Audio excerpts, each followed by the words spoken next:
Question number 1 was what, 2.3. So you need to see if it ignored some of the questions there. It said outline a limitation of an economic measure of development. You got loads.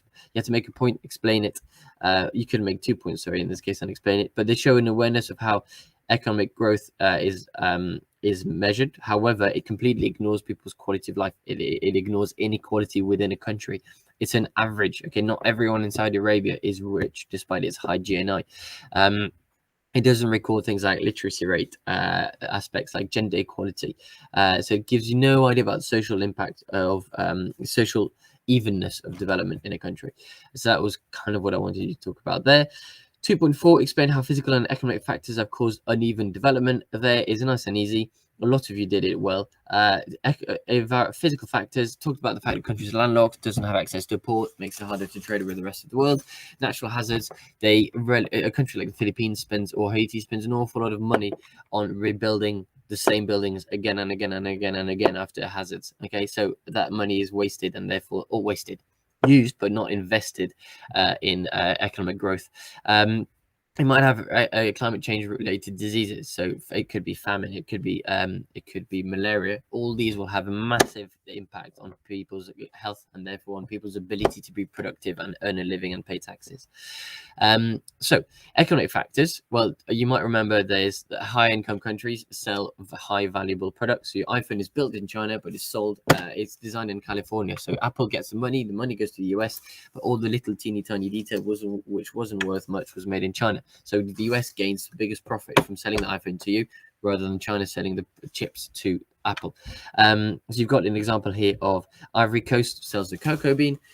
In Belgium, we sell the best chocolates in the world. Belgian chocolate, proper Belgian chocolate costs a fair bit of money. You can have 60 euros for like a small box because they're amazing. But that profit is made by the Belgian chocolate industry rather than the Congo Ivory Coast chocolate growers, cocoa growers. So that would be what you could talk about there. Same with cars. Rubber tires are made in Malaysia and Indonesia, but the car itself will be made in Germany, for example. Question number 7.A, the answer there was simple statement that required just 1 mark. You literally have them all. You can see that the number of tourists increase. Were incredible. You get 1 mark for that.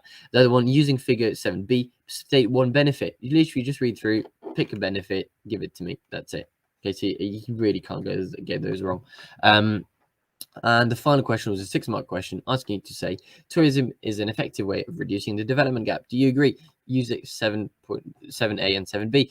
You can use facts here telling yes, it is because of these reasons. Yeah, no, it's not because of these reasons. You can say, well, actually, tourism also destroys the environment. Therefore, you could argue it reduces it. It has an impact on the wildlife, which therefore will have an impact on the safari industry, etc. So there's just pros and cons. The key word there, you have to use figure 7. Okay, loads of you just went on your own knowledge, didn't use a single bit of evidence from the figure. It's a shame because it asks you to do it, so you didn't meet the criteria of the question. And if you talk about positive cycle, always use the multiplier effect, and you have to balance it. It says, do you agree? You might, but you have to balance it. You have to give the pros, you have to give the cons. They're all there. Talk about employment, but also talk about how loads of cultures will be destroyed. Okay, so parts of the world will speak English now. They shouldn't speak English. They only do because we can't be bothered to learn another language. So yeah, just talk about how culture is lost, how ecosystems are destroyed by building